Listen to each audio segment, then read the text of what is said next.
Have you ever believed that an empire could collapse in 72 hours? Neither did I.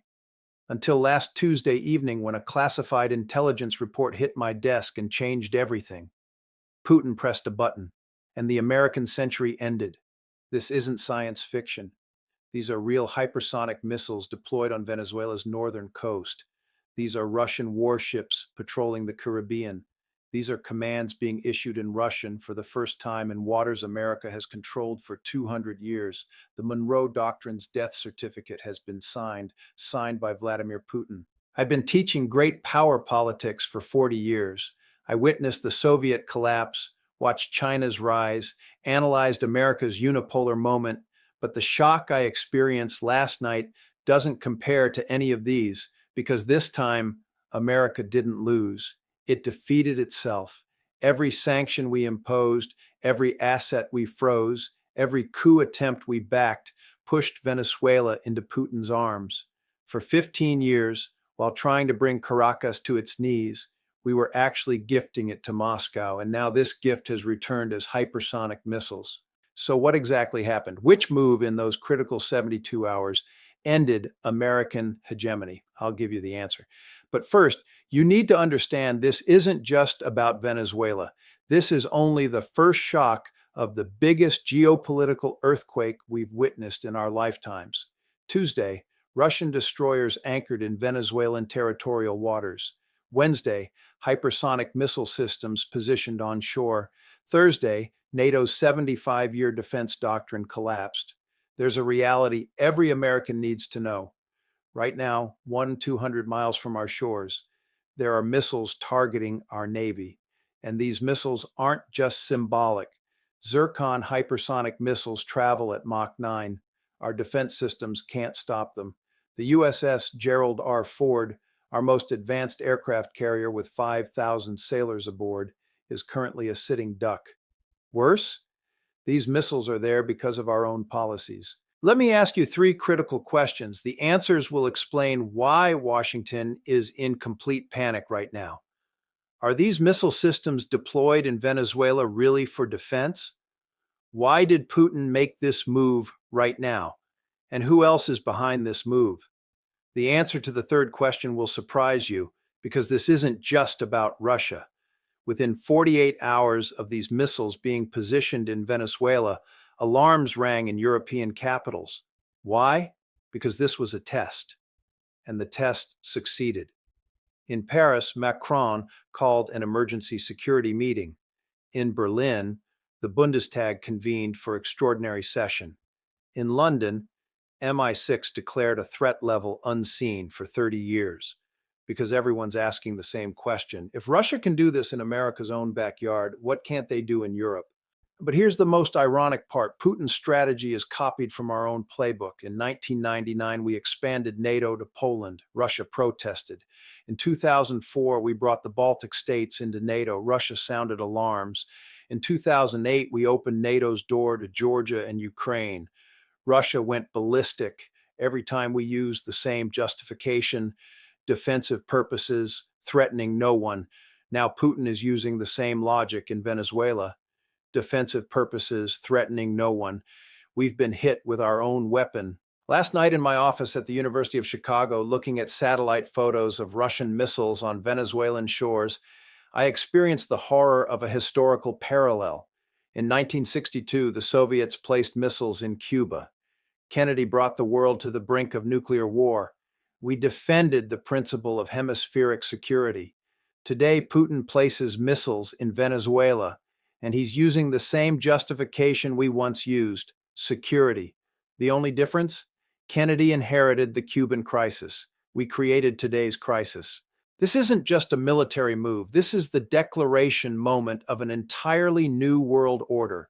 Because Putin didn't just deploy missiles in Venezuela, he simultaneously proved that America no longer has absolute dominance even on its own continent. This psychological impact is more dangerous than the military impact. For 75 years, the American Navy has operated with an untouchable perception. Now that perception has collapsed. Every American ship captain patrolling the Caribbean knows this. There are Russian ships on the horizon, and these ships carry weapons that can sink our vessels. And the most terrifying part, this is just the beginning. Intelligence sources are whispering about what they call Putin's encirclement strategy. First comes America's backyard, which we just witnessed. Then they expect moves against French positions in Africa. Finally, the real prize, new submarine deployments in the Arctic that would make our northern defenses irrelevant, each move designed to stretch NATO thinner and thinner until something finally snaps. In Brussels, I'm told the mood is beyond grim. Defense ministers are asking questions they've never had to ask before. Do we defend every position and guarantee we lose everywhere? Do we launch a preemptive strike and risk global war? Or do we sit down with Putin and accept that the world has fundamentally changed? None of these options end well for the alliance that once seemed invincible. I couldn't sleep last night. This question kept spinning in my mind. How did this happen? In my 40-year career, I've never seen America this vulnerable. And the most painful part, we put ourselves in this position. While trying to destroy Venezuela, we gifted it to Russia. While trying to isolate Iran, we gained an ally for Moscow. While trying to stop China, we gave them an excuse to build alternative systems. Every country we added to our sanctions list became another piece of the resistance network because Venezuela isn't acting alone. Putin's 72-hour move is actually just one note in a larger orchestra. Russia provides technology and security. China offers financing and trade. Iran shares energy expertise. Even North Korea contributes missile technology. What do these countries have in common? They're all on America's sanctions list. While we tried to punish them, we helped them find each other and grow stronger. Every sanction increased their solidarity. And now, time is running out. According to Pentagon sources, if the Venezuela crisis isn't resolved within the next 90 days, Russia will implement similar moves on 3 different continents simultaneously. This isn't just military strategy. This is the construction of an entirely new world order. Security experts in Berlin are now grappling with this question. Are we witnessing the collapse of American hegemony? Some analysts believe that by the end of 2025, the Russia-China-Iran axis will control nearly half of global energy, and none of this energy will be sold in dollars. What will NATO's 75 years of power be worth then? Here's the real story of what happened in 72 hours. Putin pressed a button. But that button wasn't in Venezuela, it was in Washington.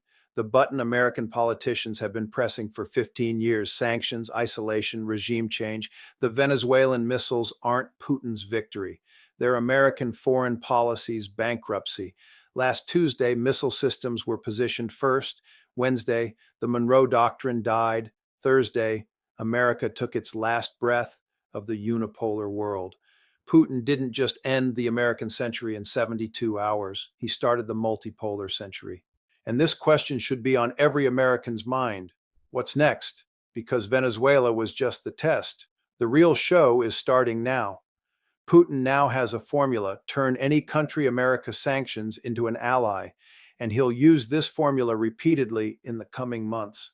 Next targets include submarine bases in North Korea, nuclear cooperation in Iran, air defense systems in Syria. Each move will force NATO into an impossible choice. The alliance that once projected power globally now finds itself reacting desperately to threats in regions it once controlled absolutely. The Caribbean was once called America's Lake. Now it's become Putin's testing ground. And the test results are in. The American century is over. The question isn't whether we can get it back. The question is whether we're prepared for what comes next. Standing in my office this morning, watching CNN replay footage of Russian ships in Venezuelan waters, I'm reminded of something my mentor told me decades ago. Empires don't fall in battles. They fall when everyone stops believing they're invincible. That moment of disbelief arrived this week, not in the Pentagon's war rooms or NATO's command centers, but in the minds of sailors, soldiers, and strategists who always assumed American power was a law of physics rather than a political choice. The psychological damage may prove irreversible. When young Navy officers look at those Russian destroyers anchored off Venezuela's coast, they're not just seeing ships, they're seeing proof that the ocean highways their grandfathers dominated are no longer exclusively American. When European defense ministers convene emergency sessions, they're not just planning military responses, they're calculating whether their security guarantees from Washington are still worth the paper they're written on. When Chinese generals study satellite images of Zircon missiles targeting American carriers, they're not